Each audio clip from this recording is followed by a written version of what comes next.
볼수록 더 좋은 친구 MBC 충북.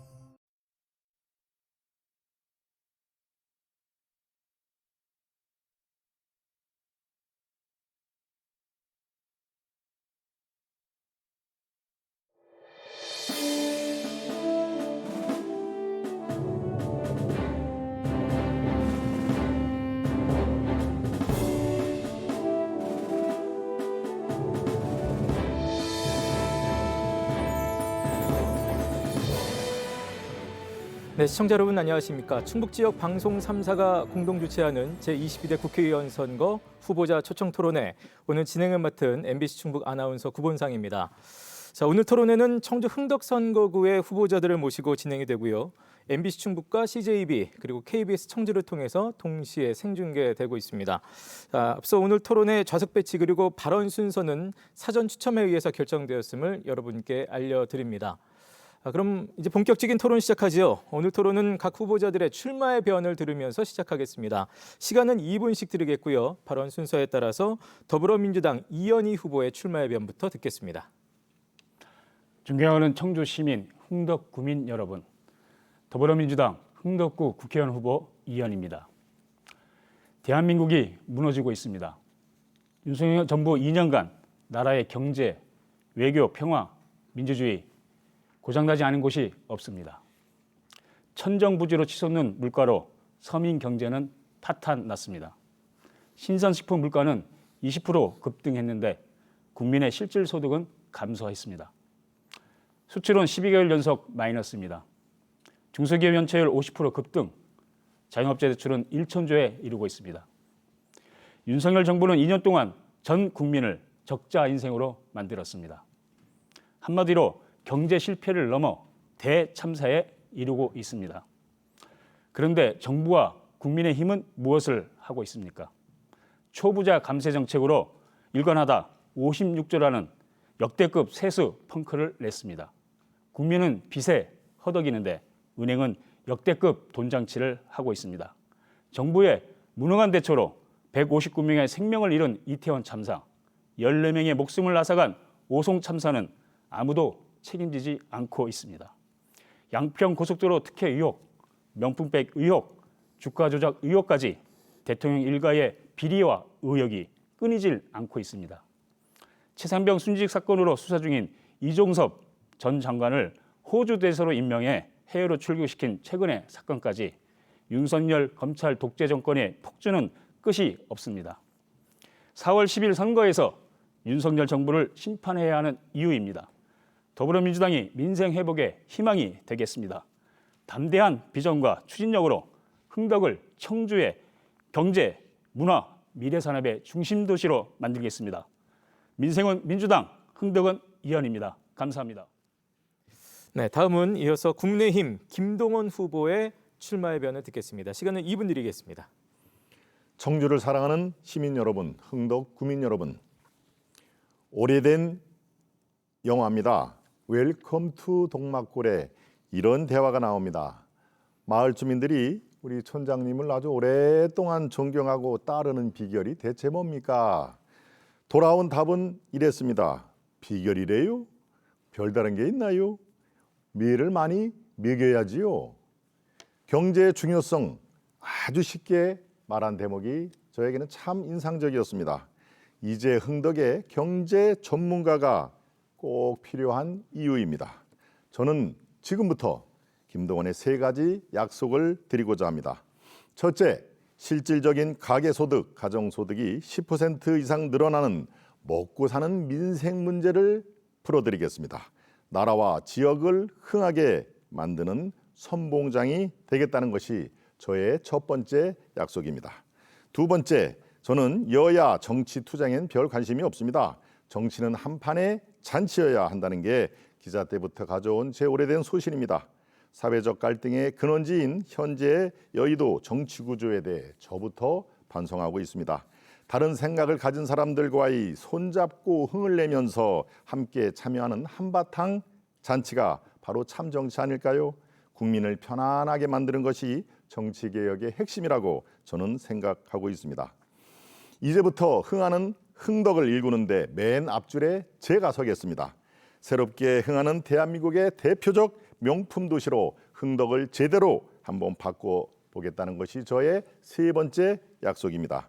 이제 흥덕의 잃어버린 20년을 흥덕의 새로운 봄으로 환골탈퇴시키겠습니다. 가시밭길이지만 반드시 가야 할 길이라면 저는 피하지 않겠습니다. 김동호는 지금 합니다. 감사합니다. 네, 이렇게 두 후보의 출사표를 함께 들었습니다. 이번에는 각 후보의 공약을 듣고 서로 검증하는 시간을 갖겠습니다.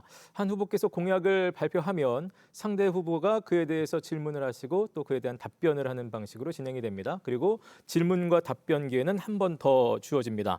자, 그럼 순서에 따라서 국민의힘 김동원 후보 먼저 2분 동안의 공약을 발표하시겠습니다. 네, 저의 대표 공약 1호 공약은 바로 청주 흥덕에 삼성 바이오로직스를 유치하겠다는 것입니다. 이미 작년 6월에 기자회견을 통해서 제가 여러분께 공약을 내놓았습니다만은 이제 이게 시간이 지나면서 무르익고 이제 우리 시청 여러분뿐만 아니라 주민들께서도 이거 성사되겠구나라는 생각을 가지실 겁니다. 바로 어제입니다. 어제 윤석열 대통령이 청주를 방문해서 민생 문제 해결을 위한 간담회를 열었을 때 바로 청주를 국제 바이오 중심지로 만들겠다라는 말씀을 했습니다. 우리 청주 주민들이 이게 청주와 바이오는 이제 뗄래야 뗄 수 없는 중요한 산업이구나. 첨단 바이오 중심의 충북을 가져다 놨습니다. 2035년에 바이오 투자가 200조 원 시대를 열겠다 하는 얘기를 했습니다. 시장 규모는 무려 5,400조입니다.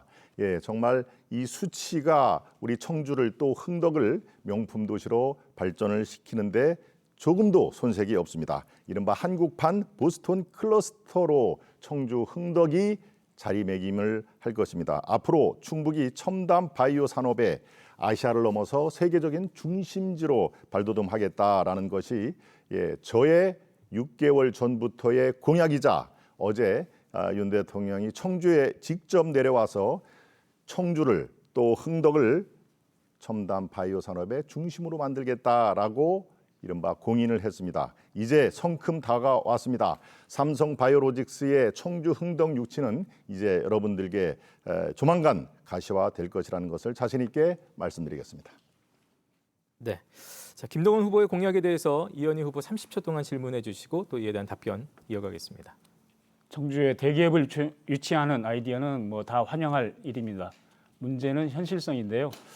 오늘 LG는 100조 원 투자를 발표하면서 바이오에 50조를 투자한다고 했는데 저는 뭐 삼성뿐만 아니라 LG도 투자를 유치해야 된다고 보는데 문제는 이제 아까 말씀드린 현실성인데 저도 삼성 임원들을 다 소통을 했는데 그럴 계획이 전혀 없다고 하는데 과연 이게 현실 가능한 건지 도대체 누구를 만나셔서 그런 약속을 받으신 건지 좀 상세하게 설명을 해주시면 좋겠습니다. 예, 먼저 되묻고 싶습니다. 삼성 주요 임원들을 만나서 물어봤다는 게 도대체 몇 분을 만나서 그런 얘기를 하십니까? 예, 저 삼성 바이오에 관심 있는 임원들은 제한이 돼 있습니다. 이른바 의사결정권자는요. 예컨대 뭐 상무, 전무 이런 실무급 이 임원대에서 해결될 문제는 아닙니다. 이거는 고위직에서 전략적으로 이게 연구가 돼야 되는 상황이고요. 지금 상황이 이렇습니다. 삼성 바이오 이제 영업이익이 1조 클럽이 달성이 되는 정말 초인류 바이오 기업 아니겠습니까? 지금 현재는 인천 송도에서 가동 중입니다. 그렇지만 지금 말씀드린 대로 이 속도라면은 인천 공장의 송도 공장의 캐퍼가 이미 과잉이 그걸 넘어서는 수요 공급이 있기 때문에 제3의 그런 가동 공장을 지금 연구 중에 있습니다. 이 다른 쪽으로 알아보시면은 아마 충분히 이해가 되실 겁니다. 그런 상황에서 흥덕은 이미 식약처를 중심으로 6대 바이오 연구원 산업이 기관들이 들어와 있습니다. 이같이 좋은 인프라 삼성이 가만히 있을까요? 바로 그렇습니다. 인천 송도의 생산량 이것이 수요 공급을 치솟으면 바로 이제는 흥덕을 비롯해서 제3의 대안을 만들어 놔야 된다. 거기에 최유력한 데가 바로 흥덕이라는 것을 다시 한번 말씀드리겠습니다. 네, 구체적으로 말씀은 안 하신데 뭐 좋습니다. 삼성 바이오를 유치하는 건 좋은데 뭐 저도 다 고위 임원들하고 소통도 할 수 있는 그런 위치에 있는데 도대체 구체적으로 뭐 이재용 회장을 만나서 그 얘기를 들으신 건지 아니면 삼성바이오 그 사장을 만나서 얘기를 듣고 확답을 받으신 건지 제가 들었던 얘기는 삼성으로서는 현재까지는 아직까지 그런 그 계획이 전혀 없다는 말이었습니다. 그 구체적으로 좀 말씀해 주시죠. 네, 경제 쪽 그 구조를 조금이라도 이렇게 아시면은 이제 그런 말씀을 신중하게 하실 텐데요. 이른바 이제 대기업 같은 경우에는 공시라는 게 있습니다. 어떤 사안에 대해서 이른바 주주라든가 관계 전체 이해 투자자, 이해 관계자들한테 공시 시스템이 되어 있기 때문에 이게 확정이 되기 전까지는요 당연히 부인을 하는 것입니다. 그거는 뭐 경제 상식을 갖고 있는 분한테는 이게 재론의 여지가 없는 것인데요. 지금 예컨대 흥덕에 관심 있게 지켜보고 있다, 투자를 지금 연구하고 있다 이렇게는 어느 기업이든지 못하는 겁니다. 이게 무르익고 이른바 MOU가 체결이 되고 이것이 구체적으로 부지가 확보되고 하는 그 단계에서야 얘기가 나오는 것입니다. 그 전에는 이런 계획이 있습니까? 라면 지금 어느 임원을 만나서 얘기를 들었는지 모르겠습니다만 그거는 계획이 없다라고 하는 게 거의 공개적으로 나오는 얘기입니다. 그것은 여러 이해 관계자가 있기 때문에 그렇습니다. 기업은 이 돌아가는 종합적인 예술입니다. 여러 가지 이 돈하고 연결되기 때문에 많은 분들이 관심이 있기 때문에 결정되는 순간까지는 공개를 안 하는 것이 그거는 아주 경제 쪽의 상식입니다. 그렇기 때문에 지금 얘기해서 몇 명 만나서 얘기를 들어봤더니 계획이 없다는데요 라고 그 문제를 치부하기에는 굉장히 저는 단견이라고 생각을 합니다. 네. 자, 이번에는 이어서 더불어민주당 이현희 후보의 공약을 듣고 이에 대한 질문 답변 이어가겠습니다. 먼저 2분 동안 공약을 발표해 주실까요? 저의 대표 공약은 청와대를 청주로 이전하는 것입니다. 이번 총선이 끝나고 3년 뒤 대선에서 민주당 정부가 들어설 것이라고 확신하고 그렇게 되도록 노력하겠습니다. 민주당 정부가 들어서면 가장 먼저 대통령실을 어디에 두게 될 것인가 하는 과제에 직면하게 될 것입니다. 그런데 용산 대통령실은 졸속으로 무리하게 추진한 결과 보안 문제, 외빈 접견 행사 공간의 부재 등 여러 가지 문제들이 산적해 있어서 이전이 어렵습니다. 그렇다고 이미 시민에게 개방된 과거 청와대로 다시 돌아갈 수도 없는 그런 상황입니다. 그래서 저는 노무현 정부에서 시작한 행정수도 이전과 국가 균형 발전을 완성한다는 측면에서 청와대 이전이 필요하다고 생각합니다. 대상지는 세종과 청주이지만 세종에 국회와 청와대, 대법원 등 모든 국정 최고기관을 집중하는 것은 또 다른 지역 불균형을 초래할 것이라고 생각합니다. 특히 대통령실은 외국 정상들이 방문하는 곳이기에 청주공항과 고속철도역 등 교통 인프라를 갖춘 5송이 최적지라고 생각합니다. 청와대 이전을 통해 충청권에 700만의 메가시티가 조성된다면 수도권 집중을 완화하고 지역 균형 발전을 완성할 수 있을 것입니다. 두 번째로 5송 참사에 대한 국정조사를 실시하려고 합니다. 한 사람의 국민이라도 끝까지 책임지는 것이 정상 국가의 모습입니다. 그러나 이태원 참사, 최상병 사망 사건처럼 윤석열 정부는 각종 참사와 재난에 대해서 진상규명을 방해하고 진실을 은폐하려 하고 있습니다. 국정조사를 통해 진상규명, 책임자 처벌, 재발방지 대책 등 충분한 조치가 이루어지도록 하겠습니다. 네. 자, 이어서 이에 대한 김동원 후보의 질문 30초, 답변 1분 30초 이어가겠습니다. 네, 지난번 토론에도 제가 말씀을 드렸습니다마는 대통령실 이전을 청와대 이전이라고 이렇게 네이밍 명칭을 바꾼 거는 저는 충분히 이해가 됩니다. 뭔가 포장을 하고 뭔가 이렇게 쇼킹한 그런 청와대를 이전한대라고 하는 거하고 대통령실을 이전한대라고 하는 것은 어감이 다르기 때문에 제가 말씀을 드렸습니다. 왜 대통령실 이전이라고 얘기를 안 했습니까? 말씀해 주시죠. 청와대와 대통령실은 같은 개념으로 사용한 것이고요. 국민들에게는 청와대 그전까지는 청와대가 대통령실로 인식을 하고 있었기 때문에 통칭적인 개념으로 말씀드린 것이고요. 지금도 제가 말씀드릴 때 청와대와 대통령실을 같이 병기해서 말씀을 드렸다는 얘기를 드리겠습니다. 공약에 어디 봐도 네, 명기를 지금 이제 답변 시간인데요. 답변을 혹시 다 하셨습니까? 아직 시간이 남아 있습니다. 알겠습니다. 그런 상황이요. 그럼 뭐 그거 가지고 그 본질은 대통령실을 이전하는 것이고 그것이 이전 완성의 출발이 된다라는 것이고 오늘 그 한동훈 그 비대위원장이 국회를 세종으로 완전히 이전하겠다는 공약을 발표했는데 환영합니다.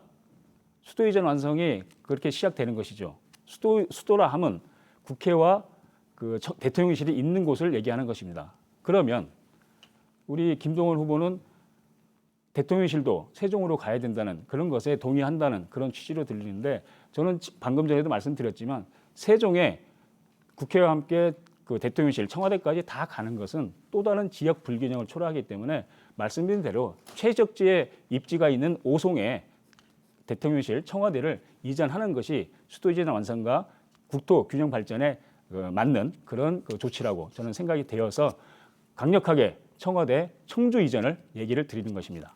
예. 알고도 말씀을 그렇게 하시는 건지 제가 참 의아하기 이를 데 없습니다만은 이미 행복도시 복합청이라고 하죠. 우리는 행복청이라고 합니다. 행복청에서 이 마스터 플랜이 다 나와 있는 얘기입니다. 시간이 문제지 국회도 세종으로 이전을 하고 대통령실 지금 우리 이 후보께서 자꾸 청와대 얘기를 하는데 대통령실도 이미 부지가 확보가 돼 있습니다. 행복청의 마스터 플랜을 한번 보십시오. 저는 알고도 아마 이렇게 말씀을 해주신 것 같은데요. 말씀 잘하셨습니다. 오늘 네, 시간이 다 일단 갔고요. 뭐 어느 정도 내용은 파악하셨으리라 생각되고 답변 부탁드립니다. 행복청이 세종시에 마련했던 청와대 부지는 결국은 분원을 얘기하는 것이고요. 지금 그 한동훈 비대위원장이 국회 이전은 공약하면서 그것이 수도 이전 완성이 아니고 국회 부분만 얘기를 했는데 저는 그런 것 부분이 일부는 환영하면서 또 일부는 아쉬움이 남습니다. 지금은 그 보수 정권에 의해서 노무현 정부에서 출발한 그 수도 이전이 계속 지연되고 지체되면서 그 행정 낭비가 굉장히 심각해져 있는 상황입니다. 그러면 한동훈 위원장이 얘기한 대로 국회를 세종으로 완전히 이전할 거면 당연히 대통령실도 완전히 이전하는 게 맞습니다. 그러면 대통령실을 이전하게 되면 대법원 그리고 외교부 다 내려와야 됩니다. 그럼 모든 국정 최고 기관을 다 세종에 넣어야 됩니까?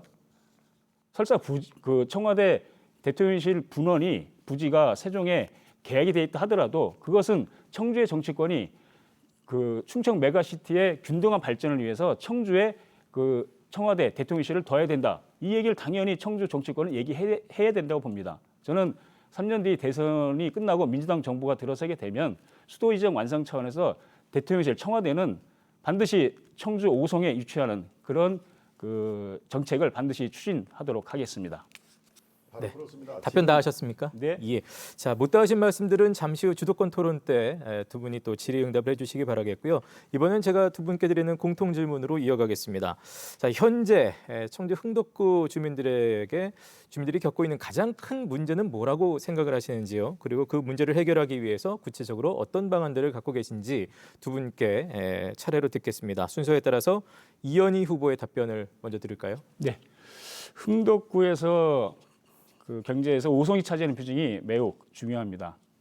지역 현안 역시 오송을 중심으로 살펴보도록 하겠는데 먼저 그 최초 계획에서 40%로 축소돼서 진행되는 오송 3산단 문제를 언급하지 않을 수 없습니다.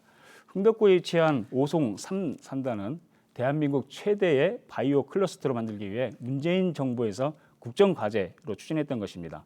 2018년 205만 평 규모의 국가 산단 후보지로 선정된 이후에 예비 타당성 조사를 통과한 후 주민 공람까지 마쳤습니다. 그런데 윤석열 정부 집권 이후에 산단 부지가 205만 평에서 125만 평으로 축소돼서 공동주택이나 기업 유치 규모도 줄어들 것으로 예상이 됩니다. 이렇게 문재인 정부가 차려준 밥상도 제대로 마무리 짓지 못하는 윤석열 정부의 무책임과 충북도의 무능이 답답할 뿐입니다. 저는 우선 앵커 기업을 중심으로 기존 2단지와 연계해서 시너지를 낼 수 있는 기업을 선정해서 당장 작아진 산단을 활성화시키는 방향을 연구하겠습니다. 아울러 부족한 부지는 주변의 옥선면 등 대체 부지 등을 통해서 해결할 수 있도록 하겠습니다. 그 과정에서 지역 주민과 기업들과 끊임없이 소통하고 정책에 반영될 수 있도록 하겠습니다. 그리고 흥덕구의 SK 하이닉스에 대한 지원도 매우 중요합니다.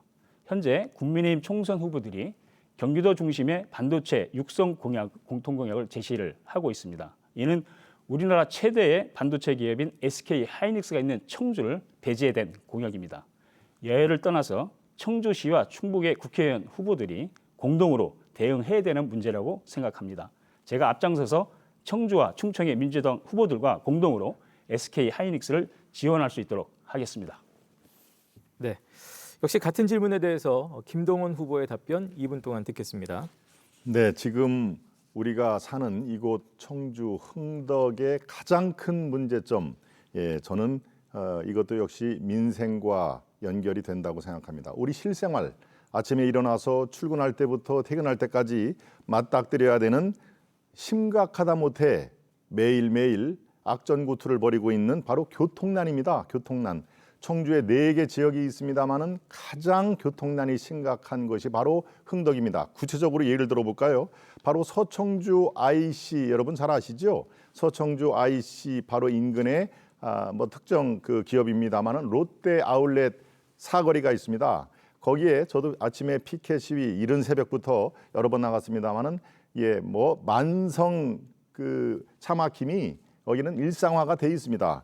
자, 이런 것을 지금까지 도대체 무엇을 했을까요? 네, 여기에 지역구 의원들이 20년 동안 민주당 의원들입니다. 민주당의 20년 동안 지역구 의원은 여기 책임이 없을까요?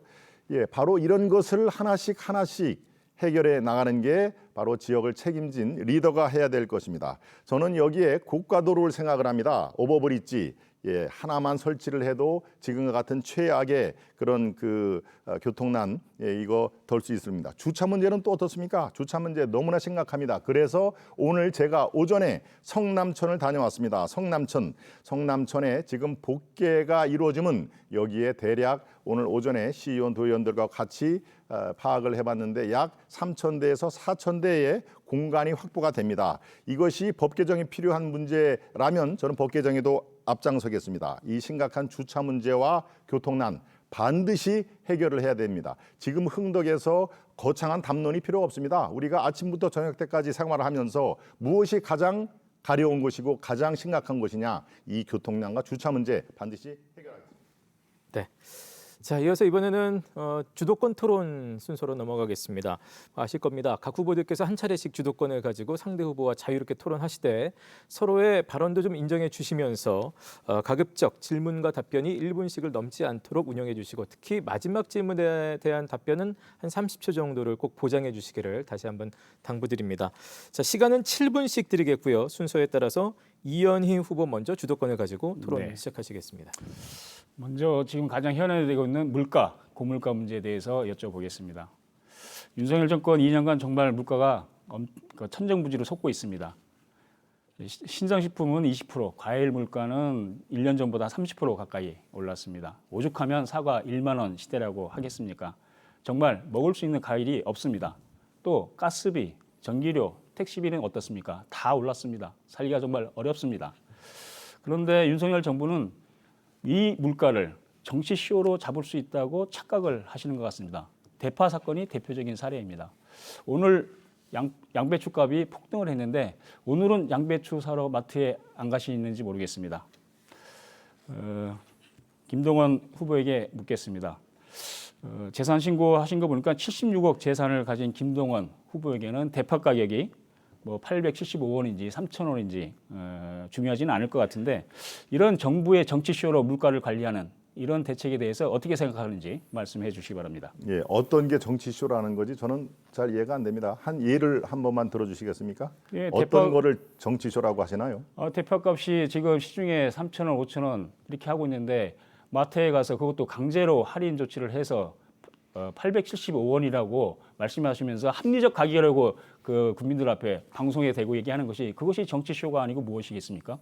예, 한 이틀 동안 정말 그것도 이 대파를 둘러싼 정쟁이 많은 언론 지상을 도배를 했습니다만은 여러 가지 또 해석이 가능하죠. 그것이 대파의 한쪽을 얘기를 하는 거다라고 얘기를 했습니다만은 글쎄요, 지금 대파 한쪽에 875원이라고 해서 물가가 잡혔습니다. 여러분 안심하십시오라는 그런 메시지였나요?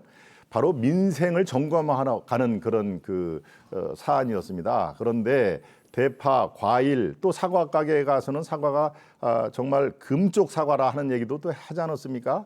대파를 875원이라고 그래가지고 철 모르는 세상 물정 모르는 그 대통령이라고 또 그것을 정쟁으로 몰고 가는, 저는 그것이 바로 정치 쇼라는 것을 입에 달고 사는 그런 세력들의 하나의 그 빌미가 됐다라는, 빌미가 된 것 자체는 저도 아쉽게 생각을 합니다. 지금 민생이 정말 하루하루 사는 게 고달픈 분들한테는 정말 이 대파를 정치 쇼로 한다면 그분들에게는 우리는 정치쇼 다시는 일어나지 않게 민생 안전을 할 책임무가 있는 것입니다. 네. 대파 그게 벌써 이틀, 3일 잠깐만요. 동안 이거 주도권 토론이기 때문에 제가 끊을 수 있죠. 제가 또 질문할 게 많아서 제가 끊도록 하겠습니다. 두 번째는 결국 지금 골목 상권을 살려야 되고 얼어붙은 경기를 살리는 것이 매우 중요합니다. 중요한 것은 경기가 어렵고 위축됐을 때 돈을 풀어서 경기를 부양시키는 게 경제의 기본 상식입니다. 저는 이재명 당대표가 제안한 것처럼 전 국민 민생 회복 지원금을 국민 1인당 25만 원씩 지원하는 정책을 통해서 민생을 회복하는 게 중요하다고 생각됩니다. 시장을 가면 코로나 때 재난지원금을 지급했을 때가 골목 상권의 봄날이었다는 말씀을 많이 듣습니다. 저는 이렇게 어려운 경제를 살리기 위해서 특단의 경기 부양 정책이 필요하다고 보는데, 이에 대한 이런 우리 이재명 대표가 제안한 재난지원금 1인당 25만 원을 지급하는 것에 대해서 우리 김동원 후보는 동의하시는지 반대하시는지 간단하게만 답변을 해 주십시오. 결론적으로 저는 동의할 수가 없습니다. 이것은 4년 전 알겠습니다. 그렇게 부안 설명을 좀 드리면 안 되겠습니까? 아니 제가 질문할 게 많습니다. 시간이 많지가 않아서 또 한 가지 주시면서 하시길 바라겠습니다. 네, 알겠습니다. 또 한 가지 질문을 드리겠습니다. 김건희 여사가 경력과 관련해서 여러 가지 논란이 많았습니다. 예를 들어서 서울대 경영전문대학원 석사를 했는데 서울대 경영학과 석사라고 이렇게 쓰는 경우, 그리고 한림 성신대 출강하면서 한림대 출강이라고 이렇게 기재를 하는 경우, 아니면 어떤 고등학교에 근무했다고 했는데 실제로는 교생 실습을 했던 이런 경우인데, 그래서 사과도 하고 논란이 많았었습니다. 그런데 김동원 후보의 예를 보더라도 사례가 비슷합니다. 국정홍보자문위원을 대표 경력으로 하셨는데 실제는 민간 홍보 자문위원을 이제 하신 걸로 알고 있습니다. 지금 정확히 현재 표현해 주시죠. 선관위 조사를 받고 예. 계시죠? 지금 선관위 조사를 받고 계시죠? 소식이 참 늦으시군요. 네. 이미 이틀 전에 보도 자료까지 제가 냈습니다. 종결 처리가 됐다는 얘기를. 조사를 받고 종결 처리가 됐습니까? 예, 정확히 좀 알고 얘기를 하셔야 될 것 같은데요. 잠깐만요. 제가 계속 질문을 하겠습니다. 근데 언론에 이제 해명한 자료를 보시면 실제 위치증에는 당연히 공공기관이 국무총리실이면 당연히 날짜와 직인 로고 이런 것들이 다 찍혀 있을 텐데 언론에 제출하신 증거를 보면은 직인도 없고 로고도 없고 그런 상태로 제출을 하셨어요. 왜 굳이 그런 논란을 불러일으키는 오해를 불러일으키는 증거를 제출하시는지 한번 해명을 해보시죠. 예, 조금 이렇게 이해도를 높인 상태에서 질문을 하면요, 제가 거기에 맞는 또 품격 있는 답변을 하는데 지금 전혀 이해가 안 됐습니다. 왜 직인이 안 찍혔냐? 당연한 겁니다. 직인이 그것을 한번 보십시오. 이거는 기획안 초안에 그렇게 돼 있습니다. 직인이 안 찍혔습니다. 이것을 임명장을 줄 때 출력을 해서 거기에 직인을 찍은 다음에 임명장을 주는 겁니다. 그러니까 이 공무원들은 다 압니다. 기획안 초안에는 직인이 찍힐 리가 없다. 그거는 업무를 전혀 모르는 상태다라고 얘기를 하는 겁니다. 직인이 안 찍힌 거라서 허위 무슨 서류, 지금 특정 언론, 청주시내 어떤 특정 언론과 저와 경쟁을 한 후보의 결탁으로 지금 그거를 보는데요. 네, 3일 전에 모든 게 깨끗이 종결 마무리해 처리가 주시죠. 되어 있습니다. 또 제가 그러니까 다른 거를 질문할 게 있어서요. 정확히 알고 질문을 알겠습니다. 하셔야 제가 품격 있는 제가 질문을 CTX에 합니다. 관련해서 한 가지 좀 질문을 드리겠습니다. CTX가 이제 들어오게 되면 역들을 신설을 해야 되는데 제가 오송역에 가서 주민들과 간담회를 할 때 건의를 받은 게 있는데 저는 그게 참 아이디어가 좋다고 생각이 들었어요. 지금 오송에서 강내 가기 전에 오송 중간 사이에 카이스트역을 만드는 것을 주민들께서 제안을 하시는데 어떻게 생각하시는지 한번 말씀을 해주시기 바랍니다. 예, 이게 실현 가능하다면 저는 얼마든지 동의합니다. 지금 이게 강내 인근일 텐데요. 이미 충청대학이 있죠. 교원대학이 있습니다. 거기에 카이스트 캠퍼스가 들어온다면은 그 일대는 그야말로 대한민국의 훌륭한 브레인들이 모이는 그런 연구. 네. 자, 이렇게 해서 7분의 주도권 토론 먼저 이현희 후보가 시작을 하셨고요. 자, 이어서 국민의힘 김동연 후보가 주도권을 가지고 역시 7분의 시간을 사용하시겠습니다. 네, 좋습니다. 우리 이현희 후보 지금 청주 흥덕의 민주당 후보로 저와 지금 선의의 경쟁을 하고 있는 후보인데요. 장점이 참 많은 후보입니다. 저는 뭐 인정할 건 인정합니다. 그렇지만 여기에 오기 전에 동작 의뢰 공천 신청을 했죠. 네, 그렇습니다. 네, 공작 의뢰 신청을 하고 갑자기 스톱을 하고 그 당시에 제가 쭉 자료를 찾아보니까 지지율이 1.9% 지지율이 낮아서 이쪽으로 방향 선회를 한 겁니까? 왜 갑자기 동작 의뢰에서 별 연고가 없는 청주 흥덕으로 왔을까요? 짧게 답변 제가 청합니다. 그거는 이제 팩트부터 먼저 교정을 해야 되는데요. 민주당은 그 검증 과정이 있고 공천 과정이 있는데 검증 과정에서는 아직 그 출마 지역이 결정되지 않았기 때문에 당시 살고 있던 동작에 그 검증 후보 신청 서류를 낸 것이고요. 제가 청주에 출마하게 된 것은 제가 나와서 더 큰 일을 할 수 있고 제가 일을 함으로써 큰 변화를 일으킬 수 있는 것이 바로 청주 흥덕이라고 생각했기 때문에 제가 출마를 하게 된 것입니다. 청주 흥덕과는 어떤 연고가 있으십니까? 제가 알기로는 고등학교 이 3년 다닌 게 전부로 되어 있고 그것도 또 흥덕과는 관계가 없는 지역인데요. 한번 그 연고 이것을 한번 말씀해 보시죠. 청주는 저는 뭐 충북고등학교를 나왔고요. 청주는 하나의 도시입니다. 뭐 그걸 또 갈라서 갈라치기 하는 그런 그 말씀은 뭐 저희 타당치 않다고 보고요. 저도 그 고등학교를 여기서 3년 나왔고 서울에서 대학을 나왔다가 서울에서 쭉 생활을 하고 하다가 이제 그 흥덕에 나왔는데 국회의원은 물론 지역을 대표하지만 또 중앙 정치에서도 큰 역할을 하고 또 그것과 관련한 자기가 그 경험과 그 단련된 그런 그 실력이 있어야 됩니다. 저는 청주에 내려오기 전에 국회와 당에서 주로 전략과 정책을 해왔던 사람으로서 청주 흥덕의 발전을 위해서 제가 20년간 쌓아왔던 그런 실력을 충분히 알겠습니다. 유감없이 발휘할 수 있습니다. 거기까지 들었습니다. 뭐 아무리 들어도 별 연고가 없다는 얘기를 강조를 하실 뿐인데, 자 제가 지금 그 선관위에 제출한 것을 쭉 보니까 이 급작스럽게 내려왔을 텐데 전세를 사놓으면 전세권 또 임차권 이런 것들이 명기가 돼야 될 텐데요. 아무리 봐도 없습니다. 지금 어디 사십니까? 네, 복도해동 현대 2차 아파트에 살고 있고요. 전세권이 왜 포함이 안 돼 있죠? 선관위에 그 재산 신고할 때 재산 신고 기준일이 2023년 12월 31일입니다. 그래서 근데 제가 1월 24일 날 출마 기자회견을 하고 내려와서 바로 그 계약을 전세 계약을 한 것입니다. 그래서 그 선관위에 그 전세권 설정을 할 수가 없던 그런 상황입니다. 예, 뭐 스스로 인정을 해주시는군요. 청주에 내려온 지 3개월 남짓밖에 안 됐다라는 것을 지금 이제 전세권으로 말씀을 그거는 법의 절차가 그렇게 돼 있기 때문에 제가 좋습니다. 그렇게 이 지역을 제가 겁니다. 얘기를 하는 것은 지역을 갈라치기 하는 게 아니죠. 지역의 현안을 얼마만큼 그 잘 아느냐. 그래서 지역 현안에 지역의 대해서 현안에 얼마나 대해서는 공약을 제가 누구보다 잘 알고 있다고 제가 생각합니다. 얘기를 하는 네. 차례입니다. 예. 그것을 강변을 하시는 건 우리 시청자 여러분께서 판단을 하실 문제고요.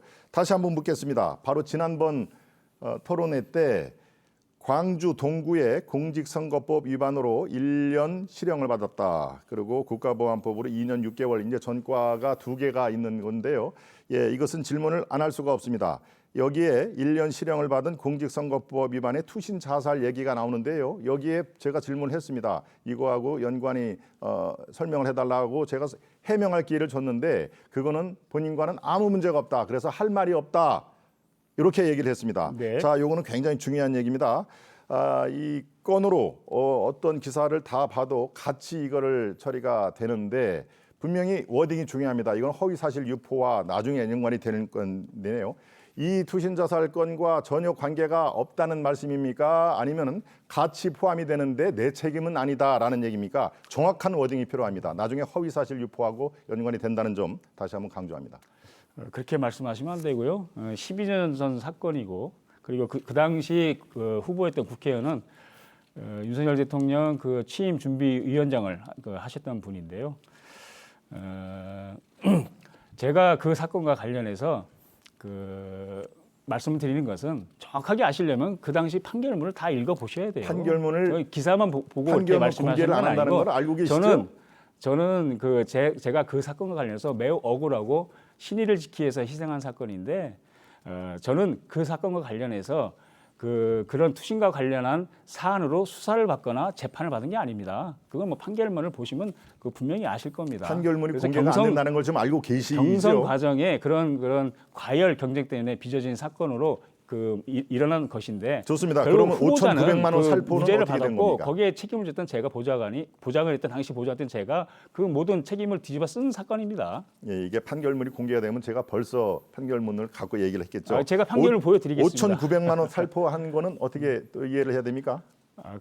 그것과 관련해서 그러니까 그 당시 후보였던 분이 검찰 출신의 국회의원이었는데 결국은 그 후보자를 위해서 쓰여진 경선이 결국 그 보좌관이 책임지게 된 건데 검찰에서는 그 후보자를 수사를 안 하고 그 돈의 출처도 수사를 하지 않았습니다. 그래서 결국은 모든 것이 증거는 없고 진술에 의해서 저를 기소하고 재판에 넘겨진 건데 결국은 그 신의를 지키기 위해서 제가 모든 정치적 책임을 뒤집어 쓴 사건입니다.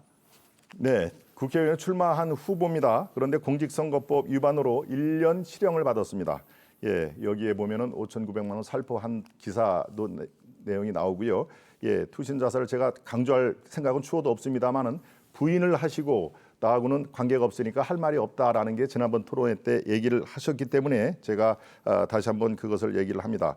자, 더더군다나 이 총선에 출마하시는 분이 공직선거법을 위반한 전력이 있다. 예, 이것은 상당히 우리가 다시 한번 그 자격 유무를 생각을 하지 않을 수가 없는 상황입니다. 네, 잠깐만요. 이건 제 주도권 토론입니다. 예, 그리고는 또 같은 당 박진희 도의원, 민주당의 박진희 도의원을 중앙당에 신고까지 했습니다. 본인은 그렇게 얘기를 하고 그것을 거론한 그 사람한테는 또 이 명예훼손이다라고 또 얘기를 한 글쎄요 이게 앞뒤가 맞는 그 처사일까요? 매우 급하신 모양입니다. 네거티브로 계속 일관하시는데, 뭐 좋습니다. 네거티브와 팩트 검증을 구분을 하실 필요가 있습니다. 제가 처음부터 얘기를 했습니다. 네거티브라는 것은 없는 사실을 네. 시간이 다 됐습니다. 잠시 후에 주도권 토론이 한 번 더 있습니다. 그때 못다 하신 얘기들 해주시기 바라겠고요. 이번에는 두 분께 공통 질문 드리고 답변 듣도록 하겠습니다. 자, 후보 본인이 이번 22대 국회에 입성해야 하는 이유는 뭐라고 말씀을 하실런지요. 그리고 만약 총선에서 승리한다면 몇 퍼센트 차이로 이길 거라고 보시는지 이에 대한 두 분의 생각을 좀 듣겠습니다. 순서에 따라서 이 질문은 김동원 후보 먼저 답변을 해 주실까요? 예, 모두 발언에서 제가 말씀을 드렸습니다. 이제는 흥덕이 제대로 한번 바꿔야 된다. 바로 586 운동권 출신에게 또다시 맡겨야 되느냐 아니면 경제 전문가로 흥덕을 명품 도시, 국제 도시로 만들 경제 전문가에 맡게 되느냐. 글쎄요. 답은 우리 시청자 여러분께서 지금 생각을 하실 겁니다. 바로 그래서 나왔습니다. 제 고향 청주, 제 고향 흥덕 제대로 한번 바꿔보겠습니다. 바꿔야 합니다. 지난 20년 동안 민주당의 독점을 허용을 하면서 여러분들 어떻게 만족을 하십니까? 만족 지수가 도대체 얼마나 지금 올라가 있습니까? 예, 이런 현상을 제가 참아 볼 수가 없는 상황이고 험지 중에 험지라고 누구나 다 얘기하는 청주 흥덕을 제 발로 걸어 나왔습니다. 누구처럼 서울에 출마를 하려다가 방향 선회를 한 그런 후보가 아닙니다. 저는 처음부터 출마를 안 하면 안 했지 저는 어렵지만 청주 흥덕에 가서 제대로 한번 경제 발전과 명품 도시로 만들겠다라고 해서 그래서 나왔습니다. 여러분께 평가를 받겠습니다. 이제 4월 10일 심판의 날이 다가옵니다. 경제 전문가냐 아니면은 586 운동권 경력 하나로 3선, 4선, 5선을 한 분들이 수두룩합니다. 이제 대한민국 좀 더 자유롭게 선택을 해야 됩니다. 그들로부터 우리가 벗어나야 대한민국의 미래가 있지 않습니까? 그렇습니다. 이제는 여러분들 현명한 선택 필요하시고요. 저에게 몇 퍼센트로 이길 것이냐 숫자는 뭐 그다지 중요한 거는 아니겠습니다. 만약에 저의 진심이 여러분께 전달이 되고 점점 진정성 있게 이 후보 괜찮네라고 하면은 저는 여러분께서 생각하시는 것보다도 넉넉하게 제가 이길 수 있다는 자신과 확신을 가지고 있습니다. 네. 역시 같은 질문에 대해서 이현희 후보의 답변 듣겠습니다. 이번 총선은 3년 뒤 대선과 그 이후를 책임질 새로운 미래 세력을 준비하는 선거입니다. 저는 총선 승리로 윤석열 검찰 독재 정권을 심판하고 나아가 2027년 대선에서 정권 교체를 이뤄내기 위해서 대한민국의 중심 청주 흥덕에 출마하게 됐습니다. 또한 이번 총선은 무능, 무도, 무책임한 그리고 민생도 등한시하는 윤석열 정권을 심판하고 민생 경제를 회복해야 하는 중요한 선거입니다. 대한민국 대참사의 주범인 윤석열 정권이 국회마저 장악한다면 돌이킬 수 없는 대재앙에 빠질 것입니다. 더 이상의 국가 퇴행을 막고 다시 대한민국의 희망을 만들어야 합니다. 지금까지 충북과 청주의 행정과 정치가 소극적이고 근시안적인 측면이 있었다고 생각합니다. 이럴 때 지역 발전의 100년 대계를 생각하는 큰 비전, 상상력을 가진 정치인이 필요합니다. 지금 대한민국은 서울 수도권을 제외한 부산까지 지역 소멸 위기에 처해 있습니다. 지금 국가 핵심 과제는 수도권 집중화 현상을 막고 지역 균형 발전을 완성하는 것입니다. 충청, 충북은 지역 균형 발전을 완성할 수 있는 지역입니다. 앞서 설명한 것처럼 청와대 이전 및 수도 이전 완성을 통해 충청권에 600, 700만의 메가시티를 조성한다면 수도권 집중화 현상을 완화하고 지역 소멸 문제도 해결할 수 있습니다. 이러한 큰 비전을 가지고 흔들림 없이 추진할 정치가 필요합니다. 그러기 위해서 압도적인 승리가 필요합니다. 그렇지 않으면 국가가 회복 불능의 상태에 빠질 수 있습니다. 더 이상의 국가 퇴행을 막고 민생을 살리고 충청의 100년 대계를 설계할 수 있도록 어느 때보다 압도적인 승리가 필요합니다. 이는 국민만이 할 수 있습니다. 민주당과 저 이현희는 흥덕 구민의 삶을 회복하고 미래를 준비하는 일꾼이 되겠습니다. 네. 자, 이번에는 두 번째 주도권 토론으로 바로 이어가겠습니다. 진행 방식 그리고 각 후보께 주어진 시간은 앞선 주도권 토론과 마찬가지가 되겠습니다. 이번에는 발언 순서에 따라서 김동원 후보 먼저 주도권을 가지고 7분의 시간을 사용하시겠습니다. 네, 우리 이현희 후보님 혹시 흥덕의 GRDP가 어느 정도인지 혹시 아신가요? 제가 GRDP를 봤는데 말씀해 주십시오. 제가 정확히 기억을 제가 못하고 있습니다. 질문하는 겁니다. 답변을 해 그러니까 뭐 제가 모르면 자료는 모른다고 봤는데 얘기를 하시면 됩니다. 알고 있는데 네. 자료를 제 정확히 기억을 못합니다. 뭐 얘기해 주세요. 뭐 그럼 예. 문답식 하는 것도 아니고 뭐 정확히 되는 문답식이죠. 것도 아니고 왜 문답식이 아닙니까? 얘기하십시오. 예, GRDP란 그 개념을 이제 잘 모르실 텐데 청주 흥덕은 이미 청주를 넘어선 대한민국의 중심 경제 쪽으로 진입하는 한 마리의 작은 용으로 저는 판단이 됩니다.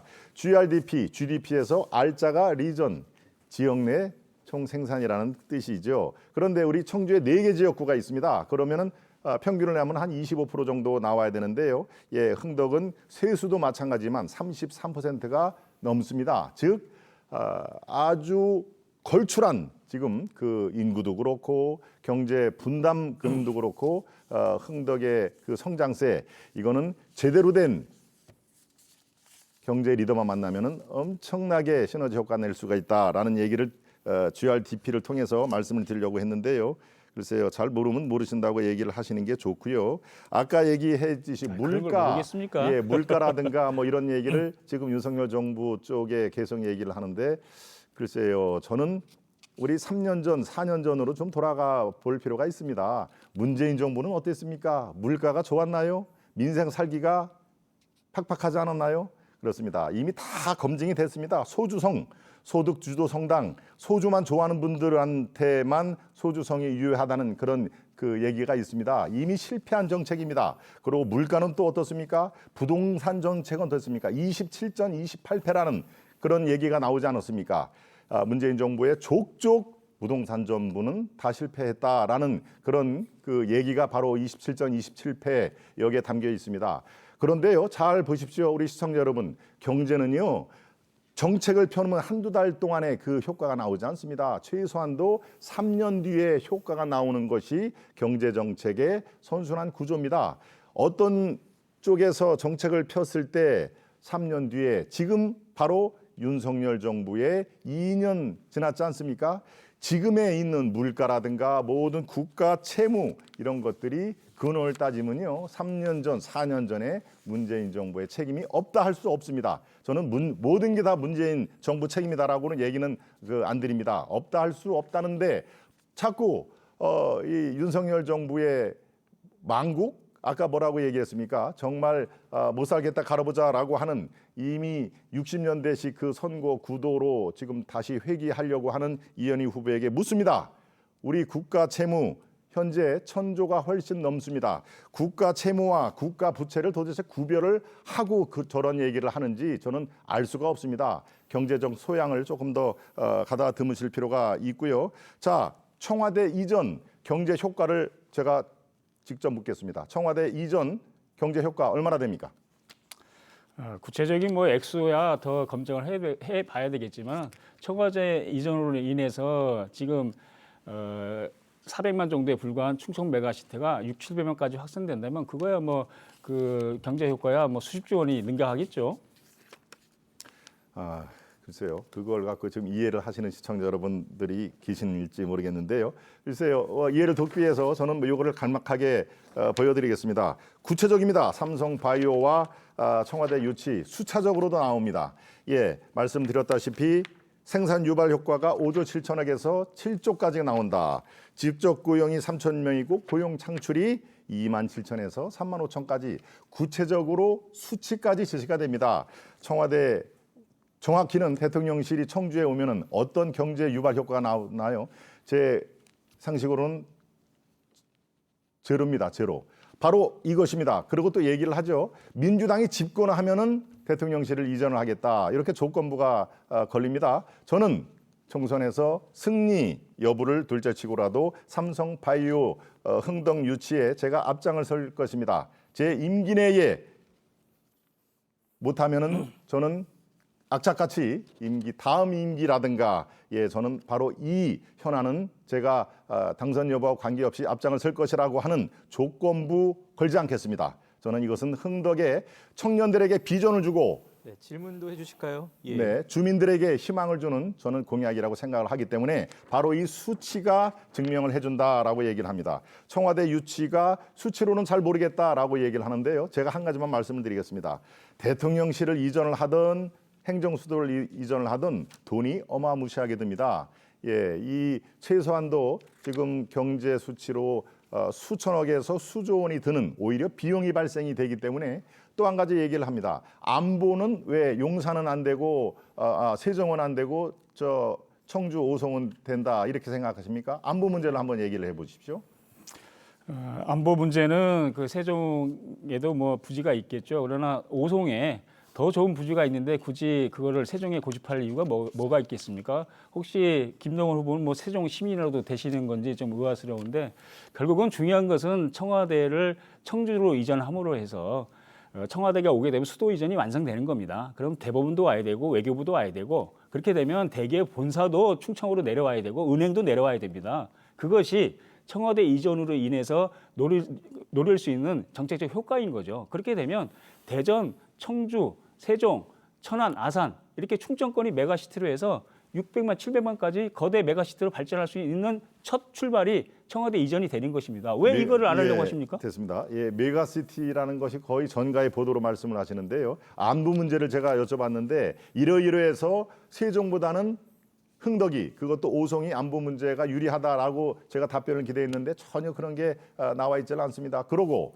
청주 흥덕을 대표하겠다는 그런 총선 후보에게 세종 시민이냐고 묻는 거는 도대체 어떤 이 생각으로 묻는 겁니까? 이거는 저뿐만이 아니라 흥덕 시민을 무시를 하는 그런 얘기입니다. 국회도 세종으로 청와대도 세종으로 가라는 말씀 하시니까 드리는 말씀입니다. 어떻게 그럼 KTX 세종역도 찬성을 하시는 겁니까? 예, 어떻게 청주 흥덕 후보에게 세종 시민이라는 얘기를 합니까? 그래서 좀 속이 편해. 네. 7분의 시간이 다 지났고요. 바로 이어서 이현희 후보가 7분의 시간을 가지고 주도권 토론 시작하시겠습니다. 우리 오송 지역 발전과 관련해서 좀 여쭤보겠습니다. 아까 제가 CTX 카이트역 말씀드렸는데 이게 이제 그 시작이 좀 문제가 있는 게 총 4조 8천억 규모의 CTX 사업이 정부에서는 사업비 50% 이상과 운영비의 100%를 민간에게 부담할 계획입니다.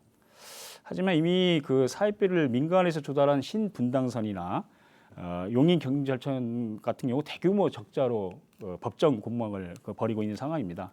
이렇게 수도권에서도 이렇게 적자를 보고 있는데 이보다 시장 규모가 작은 이 지방에서 민간이 운영할 경우 뭐 적자가 불보듯이 뻔한 상황입니다. 당연히 적자 해소를 위해서 요금을 인상하게 될 것이고 대표적으로 신분당선은 적자 보전을 위해서 그 편도당 최대 4,100원의 요금을 받고 있는 상황입니다. 이런 것을 감안하면 저는 이번에 CTX를 그 건설할 때 그 인프라, 특히 이제 교통 인프라는 국가가 전담하는 것이 필요하다고 봅니다. 그래서 그 부분도 국비로 충당하는 것이 맞다고 생각되는데 어떻게 생각하는지 말씀해 주십시오. 예, 초기에는 적자가 불가피할 겁니다. 그렇지만 우리는 항상 경제 마인드로 접근할 필요가 있습니다. 어떤 것을 대규모 프로젝트를 할 때 초기 몇 년 동안에 적자가 많이 발생한다고 해서 그 프로젝트를 접거나 아니면은 후순위로 미루면은 그게 되겠습니까? 항상 정책은 우선순위가 있는 것입니다. 항상 우선순위를 먼저 정하고 그 정부의 경제 철학이라든가 주민 편의 시설을 최대한으로 높이겠다라고 하는 철학이 있으면요, 예, 이 초기에 적자를 보더라도 저는 해야 된다고 생각을 합니다. 주민 알겠습니다. 편의 시설이 가장 먼저 우선순위다라고 하면은 적자는 감수를 하고요. 적자를 보전할 수 있는 방법은 또 경제적으로 많이 있습니다. 네, 알겠습니다. 그것이 바로 또 국정 제가 운영의 그러면 다음 묘책입니다. 질문으로 좀 넘어가도록 하겠습니다. 선관위에 그 재산 신고를 한 거 보니까 꽤 많은 재산을 신고를 하셨어요. 뭐 재산 많은 게 뭐 죄는 아니지만 저는 공직자로서 과연 그렇게 많은 재산이 과연 적절한지 그런 의문을 좀 가지고 있는데요. 보면은 배우자와 그 본인께서 토지, 부동산 이런 거 관련한 재산이 총 43억이나 되시더라고요. 그리고 이제 장녀한테는 뭐 2억 9천만 원의 재산이 있고 차녀한테는 1억 원 가까이 이제 그 재산이 있던데 그 장녀는 나이가 몇 살이나 됩니까? 예, 30입니다. 이건 뭐 본인의 재산인가요? 아니면 증여를 하신 건가요?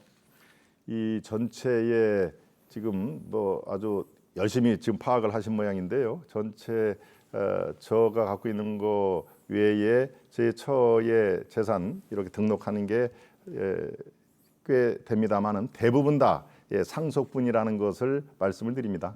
예, 그 말씀을 좀 정확하게 해주실 것 같은데 아까 뭐 이거 말씀 잘못하시면 허위 사실로 또 선관위에 적발될 수도 있으니까 정확하게 답변을 해주시기 바랍니다. 그러면 증여세, 상속세는 내셨습니까? 예, 상당 부분 냈습니다. 아 그렇습니까? 예, 차녀는 나이가 몇 살이 됩니까? 예.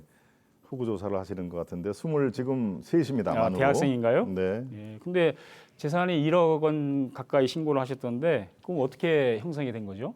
그것도 증여인가요? 그렇습니다. 정당하게 다 소명을 하고 있고요. 또 이 대학 들어갈 때 이미 그 대학 때부터 지금까지 한 5년이 되겠군요. 중간에 휴학을 했으니까 5년 동안에 꾸준히 이 경제 활동을 했습니다.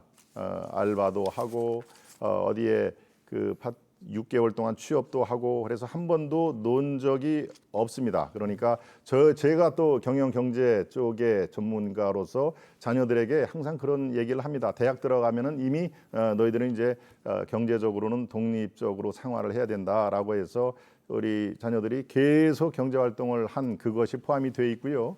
예, 그렇습니다. 네. 76억의 재산가가 공직지 선출에 나오고 그리고 장녀가 76억의 재산가면 공직에 나오면 안 됩니까? 2억 9천이 되고 차녀가 1억 원 가까이 있는데 과연 이게 윤석열 정부가 말하는 공정과 상식인지 의문입니다. 다음 질문 넘어가겠습니다. 잠깐만요. 다음 질문 넘어갈게요. 그거를 윤석열 그러니까 제가 주도권 네. 토론을 하고 있으니까 다음 기회에 또 하시죠. 윤석열 정부 들어서 올해 1월까지 10여개월 연속 청년 일자리가 감소하고 있습니다. 즉 청년 일자리가 이것도 폭망하고 있습니다. 그럼에도 불구하고 윤석열 정부는 대표적인 청년 일자리 사업인 청년 내일 채용 공제 예산을 4천억이 삭감된 2천억으로 책정하는 말로만 입으로 하는 청년을 외치고 있습니다. 우리 민주당은 부족하지만 청년 내일 채용 공제, 청년 월세 한시 특별 지원, 청년 일자리 도약 장려금, 청년 일자리 관련해서 1천억 원 가까이 증액을 했습니다. 이렇듯 현장도 제대로 확인도 하지 않고 책상에서 정책을 집행하는 윤석열 정부의 청년 일자리 정책 때문에 많은 청년들이 일자리를 얻지 못하고 있습니다. 후보께 질문하겠습니다. 윤석열 정부 들어서 이렇게 청년 일자리가 계속 감소하는 이유 무엇인지 설명 좀 해주십시오. 예, 그것도 온통 다 윤석열 정부에게 뒤집어 씌우는 그런 그 말씀 같은데 혹시 이생망이라는 얘기 들어보셨습니까? 이생망. 말씀 계속 네? 하십시오. 예. 이생망. 이번 생에는 망했다 하는 게 바로 문재인 정부 때 청년들의 유행어처럼 나온 것입니다. 이번 생에는 난 도저히 안 되겠다. 집을 살 수도 없는 상태에서 집값이 폭등하지 않았습니까? 예, 바로 이런 것입니다. 그때는 청년들을 그렇게 홀대를 하거나 희망을 꺾고 지금은 청년들에게 조금이라도 부담이 되는 그런 상황에 있으면 마치 청년들을 구세주 구하겠다라고 하는 그 마인드라든가 잠깐만요. 그 세력들은 네, 어떻게 후보님, 우리가 파악을 제가 해야 될까요? 청년 일자리가 왜 네. 감소하는지 물었는데 자꾸 정체적인 메시지만 내시는데 왜 일자리가 윤석열 정부에서 이렇게 청년 일자리 감소하는지 좀 원인을 좀 얘기를 해주시고 뭐 필요하면 대책도 말씀해 그러면 주셔도 제가 됩니다. 시간을 충분히 두십시오. 이 청년들에게 일자리가 왜 감소를 할까요? 예, 거시적으로 보면 세계 경제가 큰 위기를 겪고 있는 상황입니다. 오일값 그렇죠, 우크라이나 그렇죠, 지금 중동 문제 그렇죠. 세계 경제가 정상으로 돌아갑니까? 당연히 세계 경제가 암초에 부딪히면 대한민국은 출렁출렁 예, 알겠습니다. 10배 이상의 지금 이제 문제가 10초 되는 남아서 것입니다. 제가 마무리하고 네. 끝내겠습니다. 그 전체적으로 결국 이제 그걸 우리 보셔야죠. 후보님이나 국민의힘은 경제가 잘못되면 문재인 정부 탓 그리고 세계 경제 탓 이렇게 하시는데 자신들의 실력은 없는 것입니까? 탓이 아니라 분석을 해드린 겁니다. 분석을. 예. 네. 이렇게 해서 주도권 토론까지 다 마무리가 됐습니다. 자, 이제 토론이 거의 끝나갑니다. 마지막으로 두 후보의 마무리 발언. 시간은 1분씩 드리겠고요. 순서에 따라서 김동원 후보의 마무리 발언을 먼저 듣겠습니다. 네. 네. 경청해 주셔서 대단히 감사드립니다.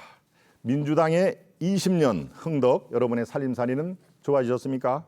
똘똘한 집 한 채 노영민 전 의원, 친중 4대 논란을 자초한 도종환 의원에 대해 주민들께서는 흥덕으로의 한 일이 별로 없다는 이야기를 참 많이 하십니다. 뜬금없는 청와대 유치를 들고 나온 민주당 후보는 또 어떻습니까? 흥덕의 민생경제와 삶의 질 향상에 어떠한 연관이 있습니까? 민주당 공천을 보면 아실 겁니다. 대한민국 국민보다 이재명 대표 한 사람을 위한 방탄 공천 아니었습니까? 옆에 있는 이현희 후보도 그 범주에 속한다고 저는 보입니다. 이제 경제 전문가인가 운동고 출신 586 후보인가 미래인가 과거인가 선택의 시간이 다가왔습니다. 우리 흥덕만큼은 민생이 최우선이어야 하겠습니다. 대기업 유치와 쾌적한 교통만 문화, 교육, 의료 모든 측면에서 흥덕이 대한민국 중심으로 거듭날 것입니다. 김동원은 지금 합니다. 감사합니다. 네. 이어서 이현희 후보의 마무리 발언입니다. 존경하는 청주 시민 흥덕구민 여러분, 우리는 기억합니다. 이태원 참사, 최상명 사망 사건, 양평 고속도로 게이트, 김건희 여사 명품백 의혹, 주가 조작 의혹을 기억합니다. 이틀막 불통 정치를 기억합니다.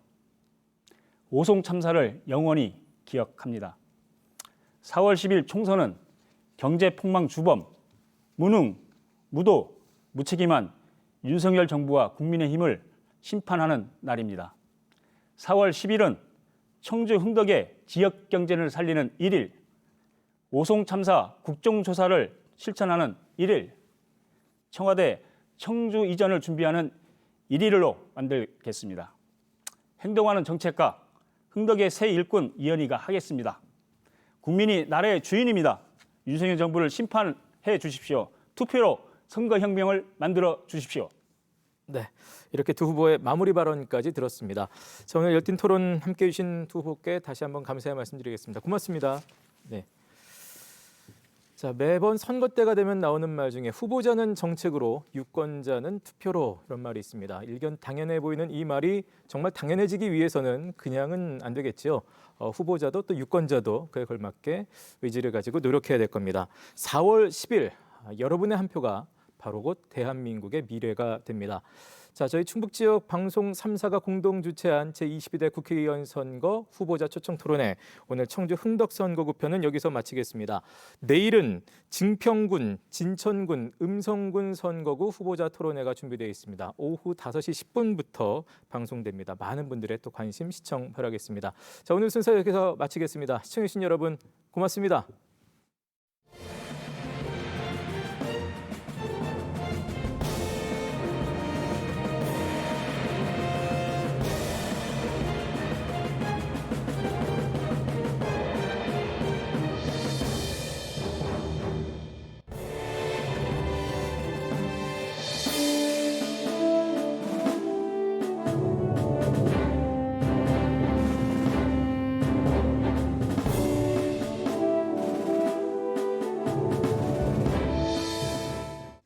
볼수록 더 좋은 친구 MBC 충북.